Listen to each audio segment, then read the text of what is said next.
You won't believe what happened when a homeless girl asked a millionaire for his leftovers. This one simple question changed both of their lives forever, and it might just change yours too. The city was buzzing as usual, people moving in hurried strides, their minds caught up in meetings, coffee runs, and scrolling phones. Amid the noise and neon, a little girl sat by the edge of a restaurant's back alley. She was maybe 10, barefoot, wearing a coat 3 sizes too big, and clinging to a small cardboard sign that simply read, "Hungry. Please help." Her name was Lily.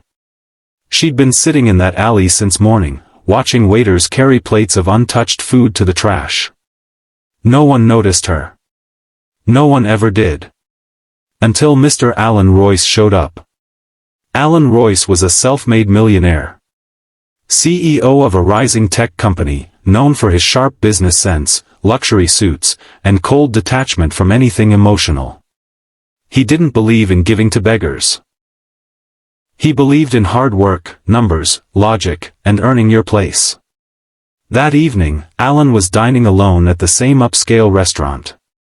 A business deal had fallen through. His phone was filled with unread texts from a daughter he barely spoke to. He ordered food, barely touched it, and sat there in his silence, trying not to feel the emptiness he often masked with work. As he stepped outside, a small, trembling voice cut through the night air. "May I have your leftovers, sir?" Alan stopped. His hand was on the door of his Mercedes, but something in the voice made him turn. There she was, Lily. Dirt on her cheeks, hair matted, but eyes wide with hope. Alan frowned. He'd seen 1,000 like her. He was about to say no, coldly, politely, but when he looked into her eyes, he froze. Because in that split second, Alan remembered another girl. A little girl with the same pleading eyes. His own daughter, Emily, 15 years ago, when he'd missed her dance recital and she had quietly asked, "Why don't you care anymore, Daddy?" Alan never answered then. And he hadn't spoken to Emily in years. He looked at Lily again. Something inside cracked. "Wait here," he said. He turned around, walked back into the restaurant, grabbed the untouched plate, and came back out. "Here." Lily's face lit up like 1,000 suns. She took the food with both hands, whispering, thank you, sir." "Where are your parents?" Alan asked. She didn't answer. Just lowered her head and continued eating, as if afraid he'd change his mind. A cold wind passed. She shivered but didn't stop chewing. Alan hesitated. Then took off his coat and gently draped it over her shoulders.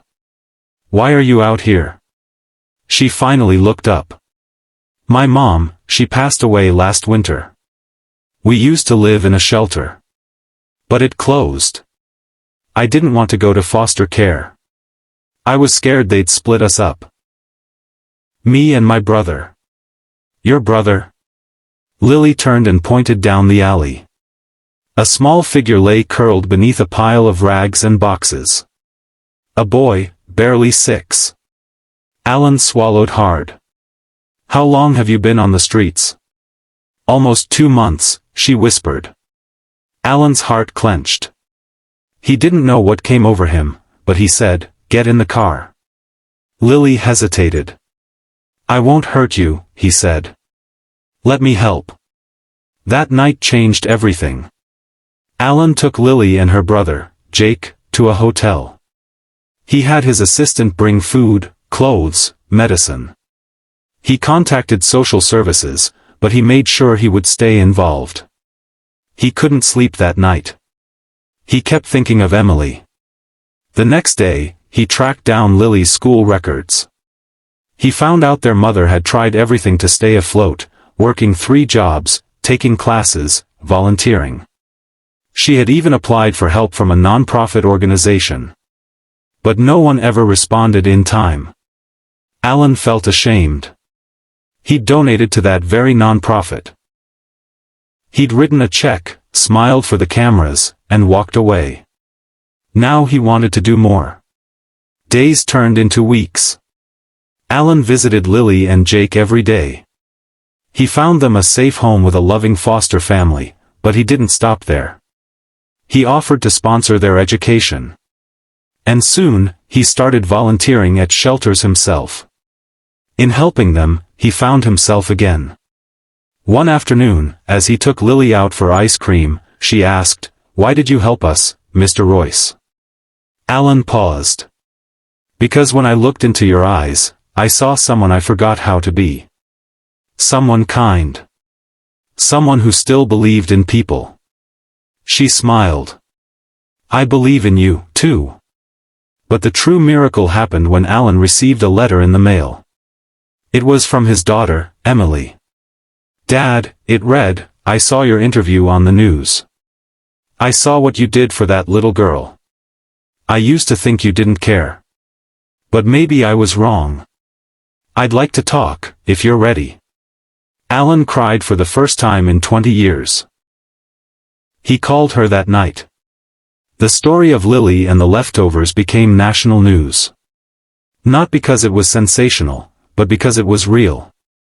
Alan started a foundation in her mother's name, the Grace Initiative, focused on preventing homelessness in children. He pledged half his fortune to the cause.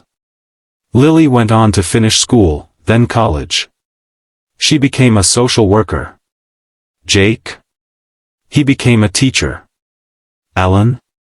He retired not as a billionaire, but as a father, a mentor, and a man who rediscovered love, starting with a single, soft-spoken question.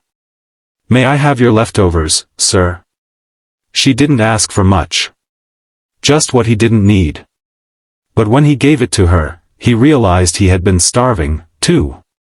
And to everyone watching, remember. Sometimes the smallest question can spark the biggest change. You never know whose life you might touch, or whose heart might heal. Including your own. Be kind. Always.